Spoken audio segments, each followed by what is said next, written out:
So, welcome. Thank you so much for joining us. We're going to be doing a live session on mental fitness training. Thank you so much. As you know, I'm Dan from Awareful, and wonderful to have you live and on board. I hope you can hear me okay.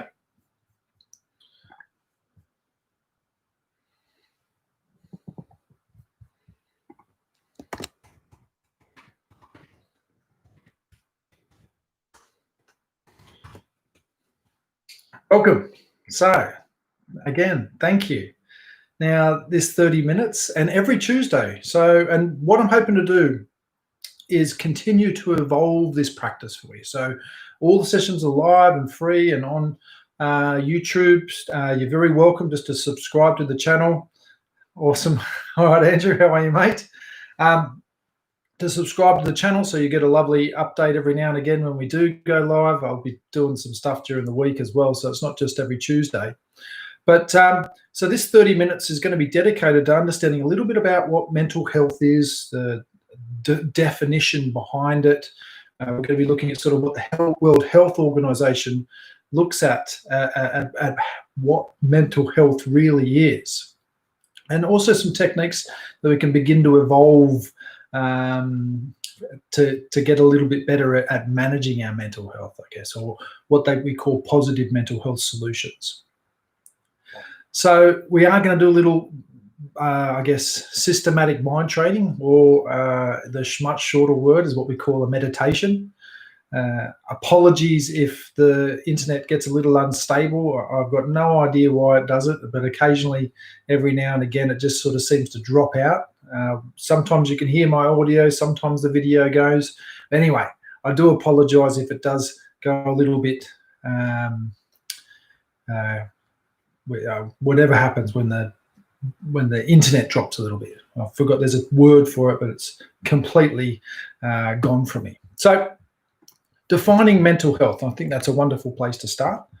Now, in terms of the mental health, the World Health Organization, so basically, a lot of people, when I speak to them, they think about mental health as being this sort of illness. They sort of say, when I ask people, what is mental health, they often define mental health as being this sort of, depression or anxiety, or even the more severe stuff, psychiatric and type of, gosh, my mind's a little bit blank today.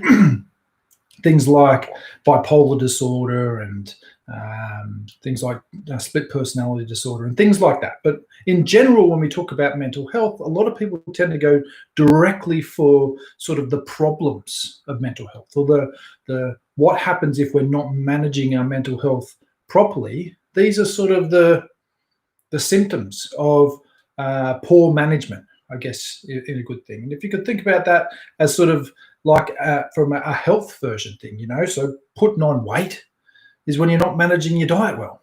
It's the same thing with your mind. If you're not keeping it clean and tidy and looking after it and nourishing it and all the rest of it, it's no surprise that at some point in your life, when you come back and something goes wrong in your life and you begin to sort of dip into your reservoir of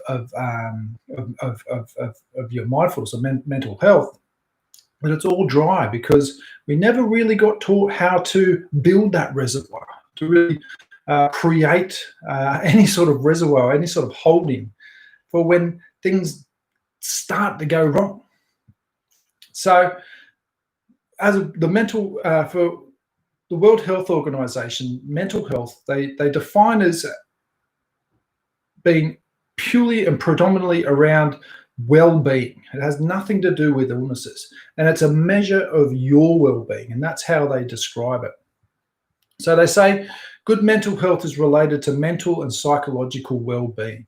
So basically what they're saying there is that how you measure your mental health is on how, I guess, your well-being is. How are you feeling about life?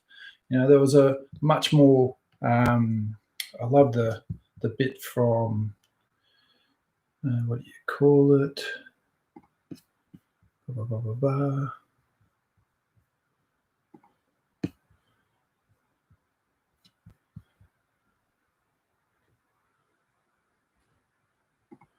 Isn't that typical? As soon as you go live, every bit that you're looking for just seems to vanish.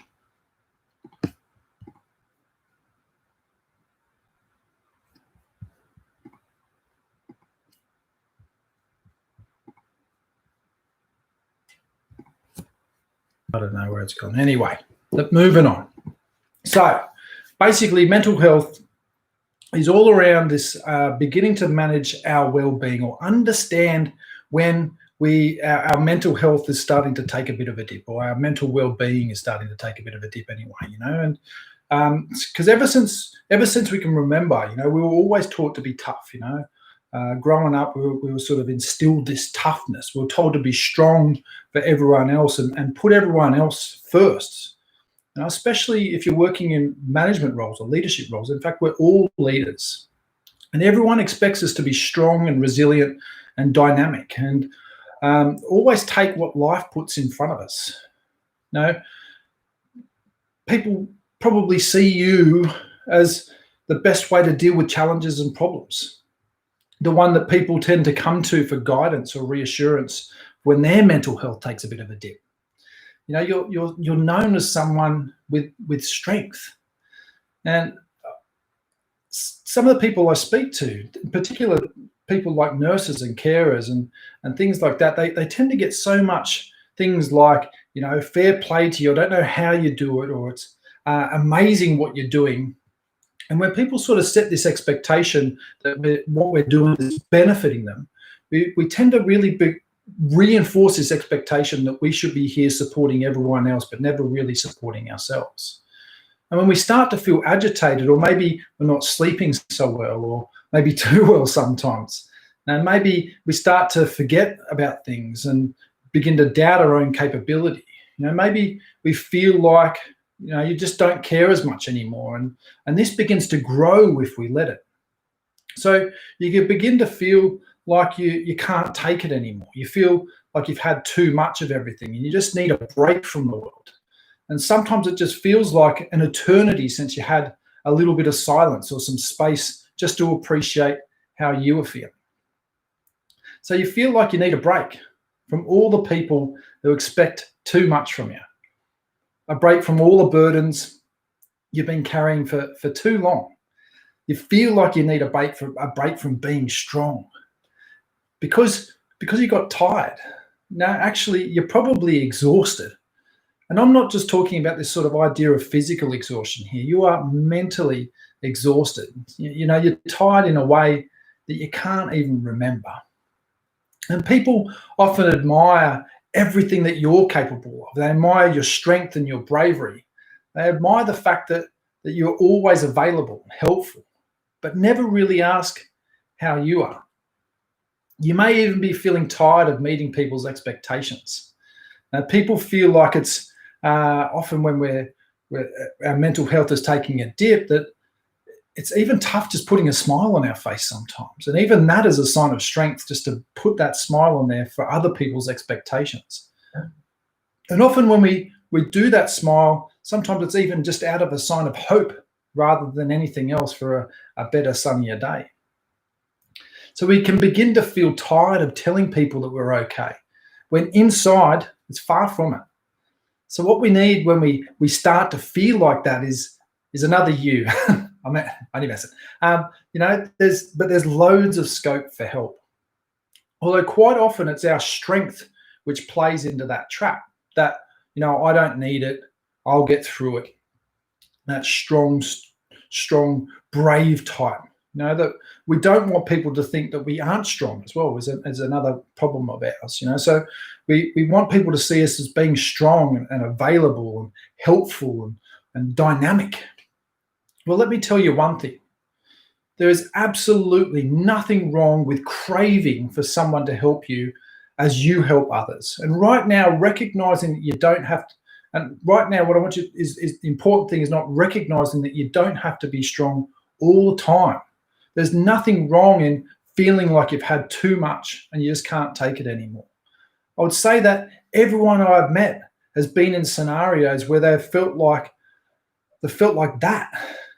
And it'd be hard pressed to find anyone really maybe some of the Buddhist monks who were tortured in jails in China. I remember when they met the Dalai Lama when they were eventually released, and they said to him, we almost gave up. And the Dalai Lama said, gave up on what? And they said, being compassionate to the Chinese. So maybe there are a few people out there that, and these people are generally taught from children the importance of managing our mental health, and that kindness and compassion and vulnerability is the antidote, and to practice this every single day. So being vulnerable and pointing some of that kindness back at ourselves doesn't make you helpless. Not being tough all the time doesn't make you weak. Needing someone to understand, acknowledge, and care about you is nothing to be ashamed of. You aren't incompetent. You aren't ineffective. You just aren't 100% at the moment. And that's okay. And not being 100% is not unnatural. And when you've been running at 120%, like all the motivational speakers out there will tell you, you need to be effective and innovative, something's got to give.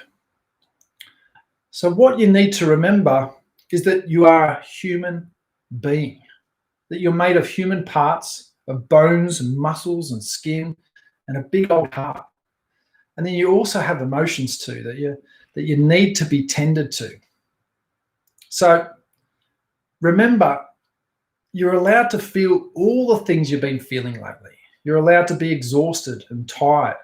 And most importantly, you're allowed to ask for help, because real strength is not the strength we've been led to believe. It's found not in just being the rock, but also having a voice and reaching out when times are getting tough. It's about beginning to recognize how I'm responding to life and wanting to change it. And that's why at the start, this definition of mental health is so incredibly important. It's not about the problem. It's about the recognition of how I'm feeling. How am I interacting with my environment? How is my environment making me feel? And then taking steps to begin to change it if you're beginning to find that you're struggling with anything in particular. Okay, so what's your thoughts? Do you have any questions? I hope this makes sense. It's incredibly important to begin to recognize how you're thinking and feeling about things. Mental health or mental fitness is about recognizing what's going on in my mind. What am I overthinking about? I've heard this wonderful quote. This idea of the being controllable. Sorry, my brain's just a little tired today, I guess. But it's not spelling the information when it's required. But it's the recognizing what is controllable, and tending to that. If we begin to realize that we're focused purely on things that we are out of control of, these are fruitless things. And if we can't control it, if it's now out of our control, if it's out of our remit, the only answer, the only antidote to it is self-compassion. So any tips on self-awareness? Yeah, of course, mate. So I guess we'll start with understanding and defining then self-awareness. So if you were to recognize, and really everything that I've been talking about is self-awareness. So this idea of noticing how the mind is going, noticing how the emotions are going, noticing how I'm beginning to react to my environment. If I was to ask is, how do you know when you're stressed? Now, what are the physical symptoms that your body begins to release when you are stressed? A lot of people talk about the idea of sort of the racing heart, or they begin to sweat. Their mind begins to sort of whir. Maybe they get a headache. The shoulders begin to crunch in. Mouth goes dry, need to go to the toilet, get sort of shaky hands and shaky legs. All these symptoms of us going into this stress response. And also things like, not wanting to go to work, this sort of self-doubt, or the either oversleeping or undersleeping, the feeling of sort of anxiety and frustration. The sort of things that you may begin to recognise are things like, when you're beginning to blame things more than regularly. That your hygiene begins to take a bit of a dip. Is another sort of things that you begin to recognise, actually, this is not how I am. So when you're beginning to notice these types of things changing, some of the things that you need to start working on with regards to self-awareness, because self-awareness is an incredibly important part of the process in mental health, because obviously you need to begin to recognize that you are having these types of symptoms, the sleeplessness, the nutrition, the diet begins to take a dip. Yeah, as I said, your sleep changes, the thoughts are going, maybe you've got more headaches than normal, back pain begins to happen, not wanting to go to work, beginning to self-isolate as well. But these are some of the evidence-based stuff around self-awareness, or how do we begin to manage it when this information gets portrayed. I guess coming back to your question, any tips on self-awareness? So all you're beginning to do is look for the signs. There's loads of signs that your body will begin to tell you that you're overly stressed, that you're anxious, that you're frustrated, that your mental health is beginning to take a dip. Often sometimes we want to bury our head further into work, or we recluse from society. We tend to start dropping the things that we love doing, like the sports and the skills, the hobbies and things like that. We tend to put that to the side. We get a bit narky. All these types of things start to sort of raise their head. And as you're beginning to recognize it, these are sort of this is what self-awareness is the recognition of this change that we've had, and then beginning to manage it when that information is being processed. So as you're beginning to notice all these things, these feelings, these emotions, tiredness, reactions, all this sort of stuff, we then begin to have to manage it. So I'm assuming by any tips on self-awareness, you mean any tips on managing when we are recognizing that we are taking a bit of a dip in our mental health. Andrew, is that what you mean?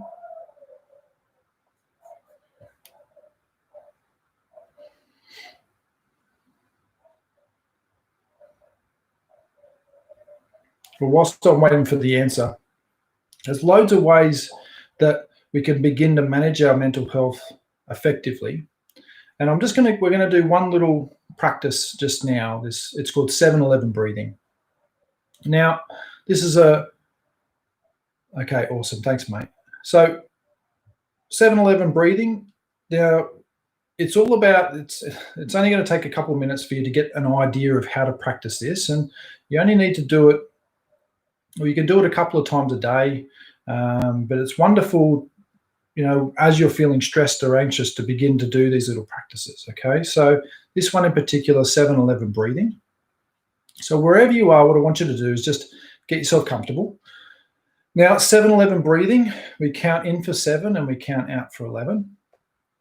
And I'll be doing the counting, so there's no requirement for you to. And what I'll do is I'm going to run it through 4 times, and then you're going to do it 3 times as well. So I will count in, so we count in 7, count out 11, and then we repeat that over and over again.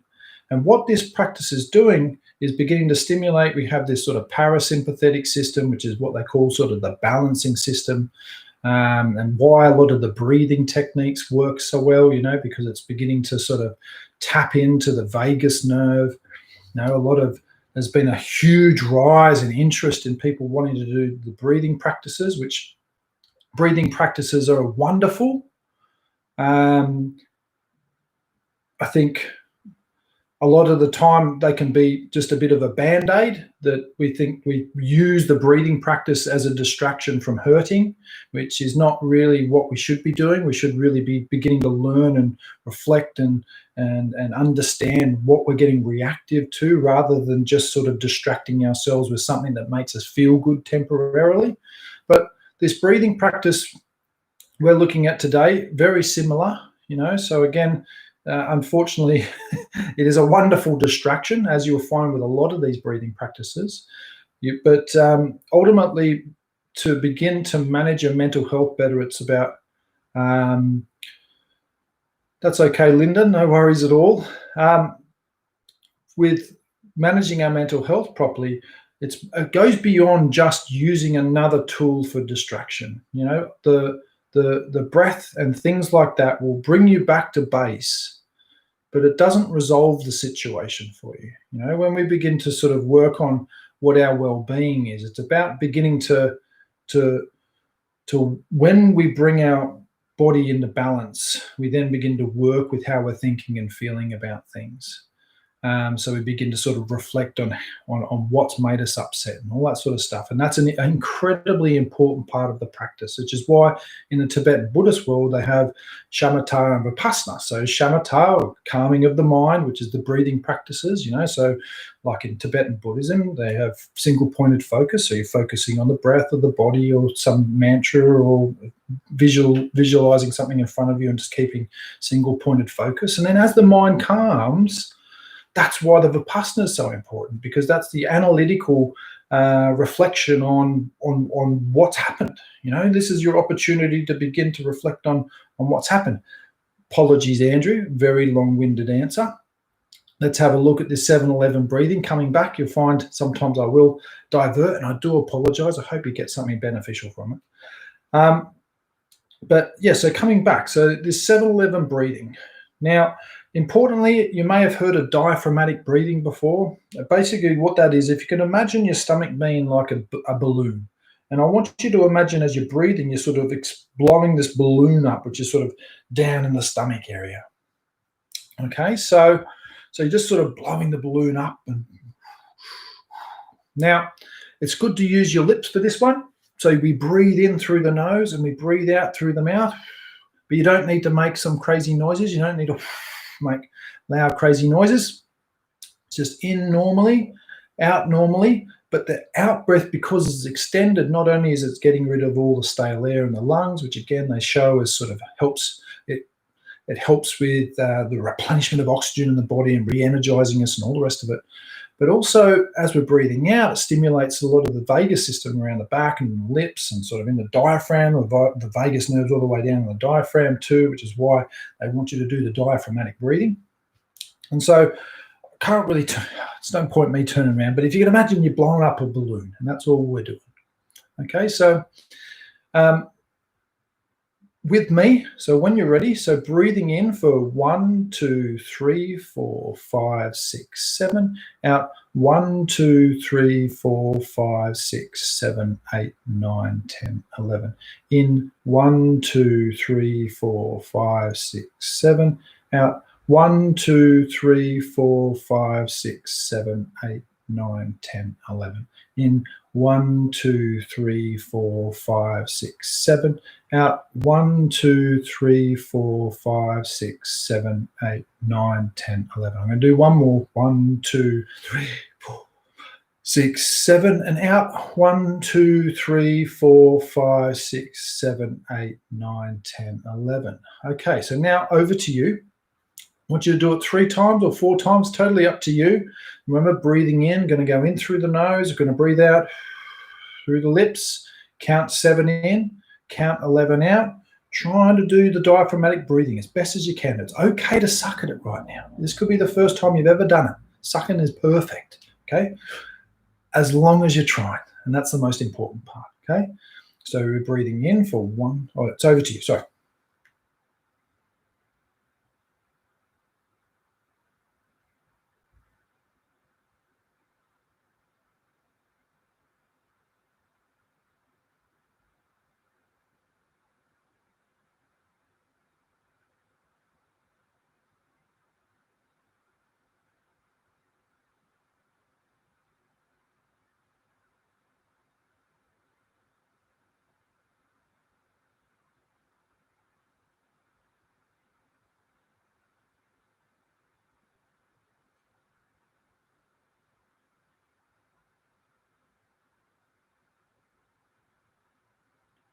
Okay, so how do you feel?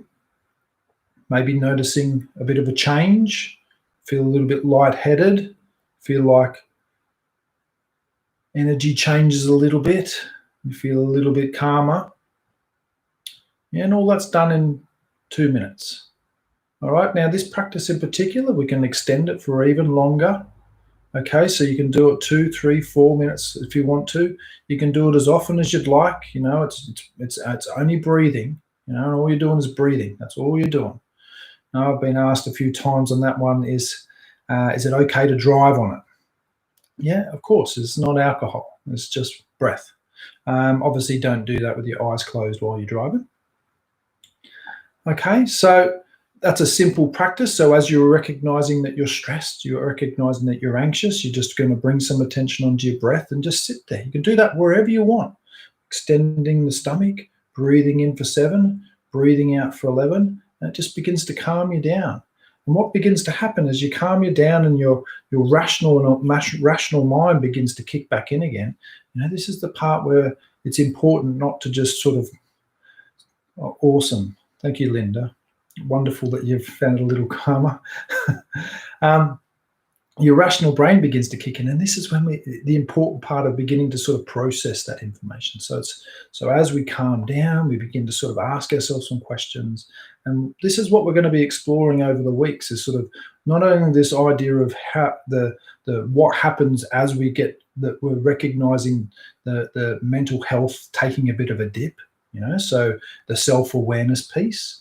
So apologies, I didn't get to do a lot more today, but we're going to be evolving this every Tuesday. So we're going to be exploring sort of some of these simple techniques that we can begin to bring to our life, or what we would call informal practice. We're also going to be exploring sort of some more formal practices, so some longer meditational type or systematic mind training type things. I will give you one tip. Of all the research that I've seen and all the research that I've read and all the videos and everything, there seems to be one key message, I think, that seems to sort of be resounding. And I guess it's how you talk to yourself. And how we talk to ourselves matters. Now, a lot of the information that I've seen on sort of the self-talk and sort of buying into all of the negativity that we begin to place on ourselves, we need to begin to manage that a little bit better, and we will be exploring that too, I promise. We're going to be looking at sort of the idea of what they call the imposter syndrome, and sort of how do we begin to manage the negativity. Obviously, first one, can't dive in too deep, but I hope you've enjoyed today. Actually, I've just seen there, Linda, sorry, you've got a question. Tips on how to be vulnerable when you're not used to it. That's a wonderful question. Tips. So tips on how to be vulnerable when you're not used to it. I guess the best place to start is someone that you can trust. Okay. Now, vulnerability, so in the Tibetan Buddhist world, you know, vulnerability is what they call as part of the sort of the path of the spiritual warrior. You know, it's this idea of becoming more vulnerable, to put the strength just to the side just for a few moments and being a bit more vulnerable, beginning to open up about how you're thinking and feeling. Now, it's tough sometimes, especially when people around you seeing you as being that strong person that I was talking about before when I did that little thing about, you know, people see us as being these strong, brave types. You know, it's usually the strong and brave type person that tends to sort of hide their emotions because they don't want to not be seen as being strong. So I would start finding 1 or 2 people that you know you can trust just to talk to and open up to a little bit. You know, so being vulnerable it's just about beginning to be honest with how you're feeling about stuff with another human. And sometimes maybe if you don't have people around you, seeking out professional support. You know, there's lots of wonderful people out there that just want to help.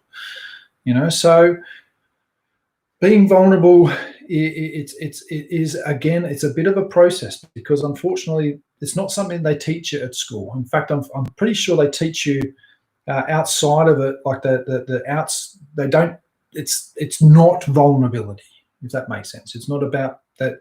Certainly at the school I went to, vulnerability was sort of preyed upon by both teachers and people you went to. So we never learnt really how to be vulnerable. And often, sometimes when we've spoke to a few people, that put us down or made us feel bad about being the way that we are, being upset, being down. So that's you. Awesome. Yeah. So when we are seen as being that strong, brave type, just trying to find one or two people is a wonderful place to start. Some people that you can trust. Or if you're really struggling to find someone, then I would say reaching out. So if you're being bullied in the workplace and you're wanting to reach out to people within the workplace about being bullied, or is this outside of the workplace?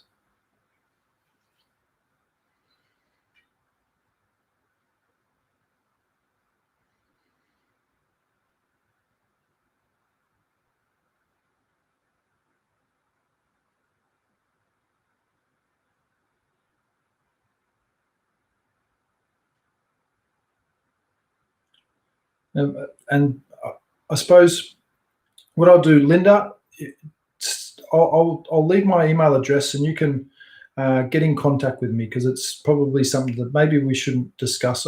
In fact, if people want me to do a session on sort of this idea of managing bullies, it's definitely something that I can do on these little sessions. Okay, so we can do some stuff around being bullied, but I realise we've gone over time. I do apologise. But importantly, begin to reach out. And it sounds like you are, Linda. The fact that you've put it on here is a wonderful step in that vulnerability process, and I'll leave my information and get in contact with me, okay? All right, so thank you all very much. I hope you enjoyed it. First one, series to go. It will get better, I promise. This is a process for me as well. No need to be sorry at all, Linda. No need to be sorry. But thank you all so much for your time. I hope you enjoyed it. I'm going to be doing loads of other videos, or maybe I could put a little video around bullies together on the channel. So please like and subscribe it if you want to get some update of some free content. That's awesome. Have an amazing rest of your day. Thank you so much for your time. And I hope to see you again next Tuesday night or morning, depending on wherever you are. But thank you so much.